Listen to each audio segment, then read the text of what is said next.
שמי עוד תלמיד של מורי חותני, הרב שמשון נדל, תלמיד שלו ורב בקהילת זיכרון יוסף בהר נוף בירושלים, בראש כולל סיני, שיספר, ידבר, יאמר דברים בשמו, כל מה שליבו חפץ.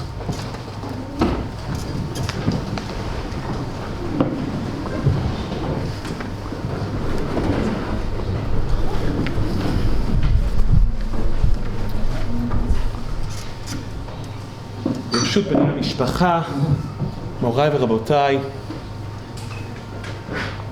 at the beginning of our parasha, the Torah relates, Vayavo Avraham lispot l'sarav livkota. Avraham eulogizes Sarah, but the Torah doesn't tell us what Avraham said. Why doesn't the Torah record Avraham's hesped for Sarah? Maybe the answer is simple. How can you ever begin to describe such greatness? Can words adequately describe such a life, such a legacy? I feel inadequate trying to describe the life and legacy of Moreinu Harav Moshe David ben Yitzchak Isaac, Zecher Tzadik Livracha. Instead, I'll try to describe a little bit of what he meant to me and to Klal Yisrael. And B'shutchem, I'll echo some of the things that I've already written about Mori Rabbi, Rav Tendler. Rav Tendler was so many things. He was a posek and a professor, a Rosh Yeshiva with a PhD in microbiology, a synagogue rabbi and a scientist. But to me, he was my Rebbe Muvhak.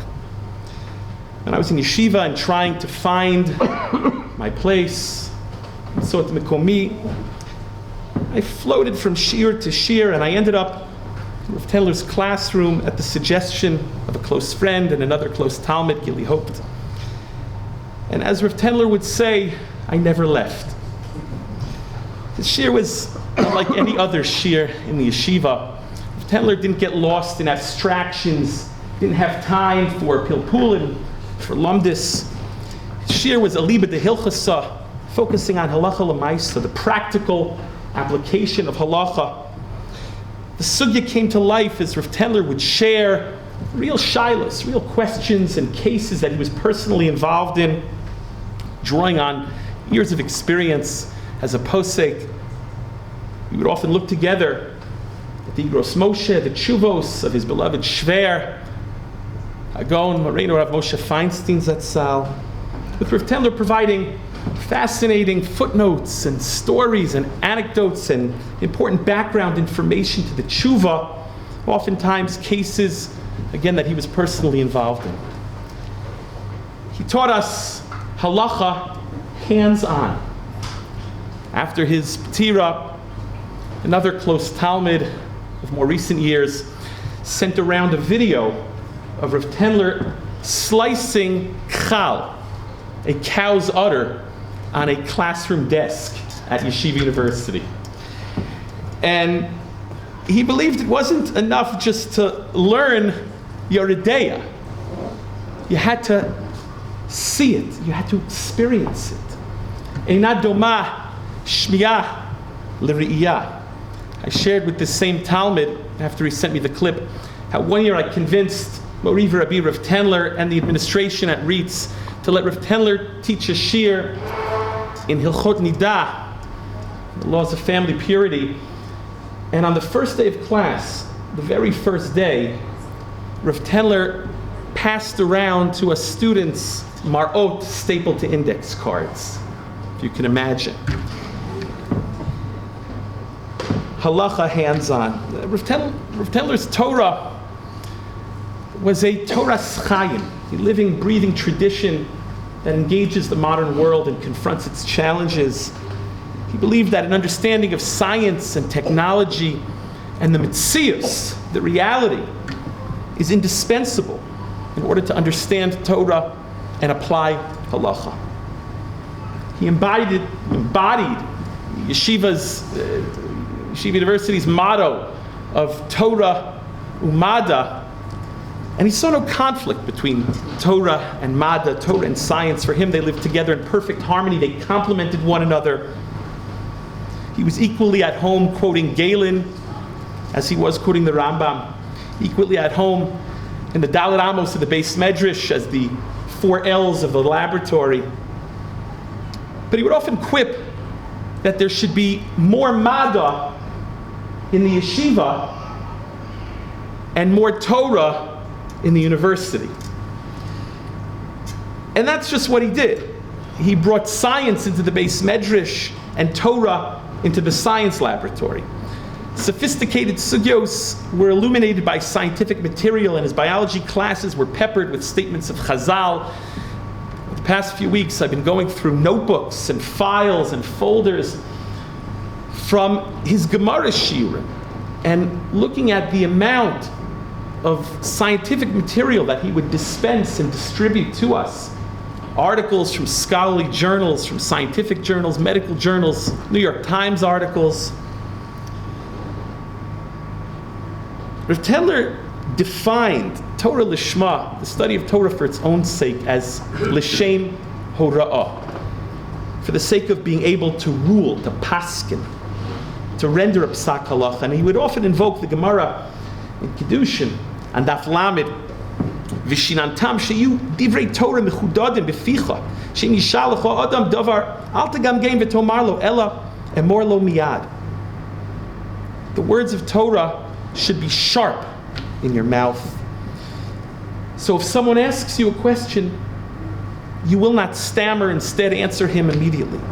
Rav Tendler was critical of those who spend years studying in yeshiva or kollel, but when you ask them how to make a cup of tea on Shabbos, they don't want to paskin.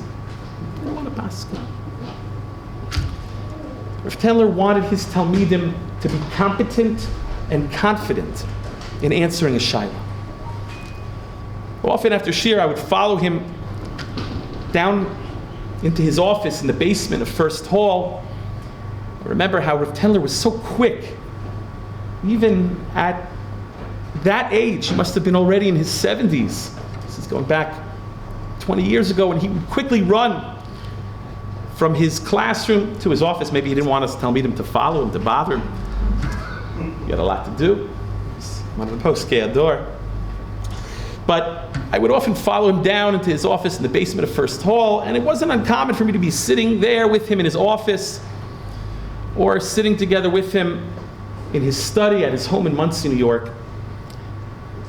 And we'd be discussing something, and he would receive a phone call, usually from some far-flung place across the great expanses of the globe, on some serious matter. And it wasn't uncommon for Rav Tendler to quickly motion to me to pick up the other phone and listen in on the conversation so I could hear how he would navigate this complex question. He was interested, again, in his talmidim being competent and confident in answering a shayla, knowing how to paskin. It was also the address when the answer was unclear, or the question too great for a newly minted rabbi. We knew we could turn to him. We knew he would guide us. One of the poskei hador was just a phone call away.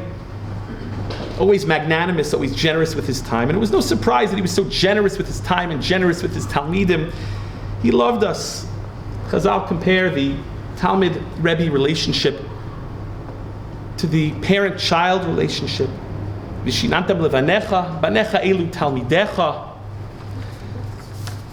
And Rav Tendler treated us like his own children, and our children like his grandchildren. Our smachot were his smachot, our successes were his successes. He was deeply invested in us talmidim. He was so proud of our accomplishments. As you all know, as a posek, Rav Tendler could be unyielding, uncompromising, unapologetic. He was a formidable bar plukta.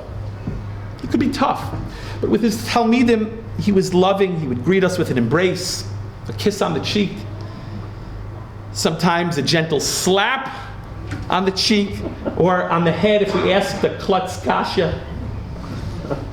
Together with his late Rebbitzin, Aleh Shalom, who one of my daughters is named for. He would open up his home to us, to Shabbos, Yantif, Hanukkah. He was so proud of how he would cook the chicken for the Hanukkah Suda himself. He would give us tips on how to make a good cholent. And I remember the first time I spent a Shabbos at Community Synagogue in Monsey. I was both surprised, but not really surprised, to see that he, the Rav, was also the candy man, giving out treats to all of the children. One time we had the zchus of spending a Simchas Torah there, together with my young family, and Rav Tendler gave out treats and toys to the kids with the same vim and vigor and enthusiasm and joy and love as when he danced with the Torah. On more than one occasion, I brought my Bechor, Shalom, to shir with me when my wife and I had no babysitter.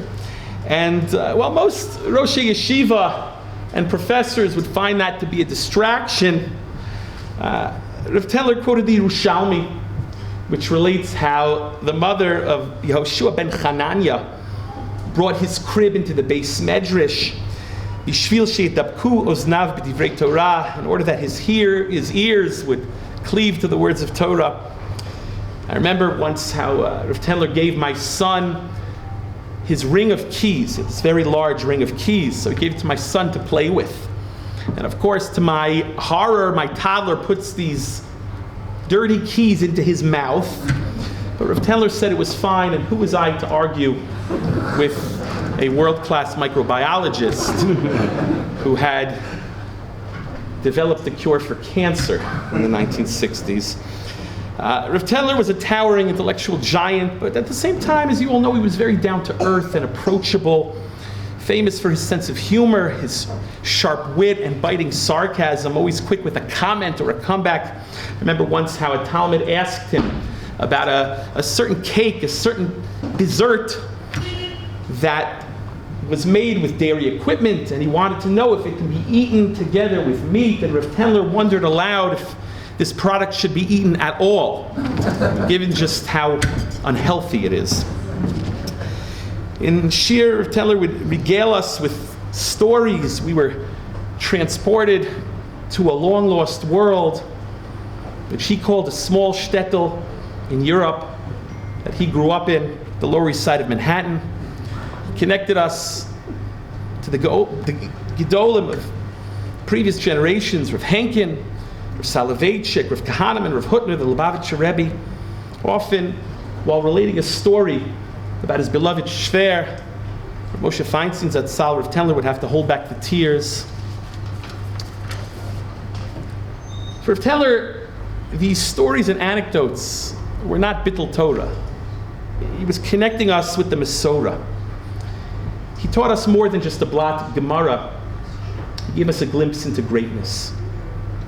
My 10-year-old was watching the Levaya together with me and innocently asked me, "Who will be your Rebbe now?" Fighting back the tears, I answered him, "I don't know. Yes, there are poskim I can consult with. Yes, there are shiurim I can attend. But you only have one Rebbe Mufhak. Only one Rebbe Mufhak who teaches you Rov Chachma, who guides you and shapes you. But I can say that I feel Rav Tendler's presence in my life strongly. Tzadikim b'mitatam, kruyim chayim. His Torah and guidance continues to guide me as a rabbi, a teacher, a husband, and a father. Mi Moshe ad Moshe lo kam ki Moshe. Like Moshe Rabbeinu, the Rambam Moshe ben Maimon, Hagon Rav Moshe Feinstein. Rav Tendler taught Torah to generations, connecting them to our rich Masorah. He was a living link in the chain of tradition and leaves a lasting legacy in the myriads of Talmidim he taught and inspired. Yehi Zichro Baruch. Amen.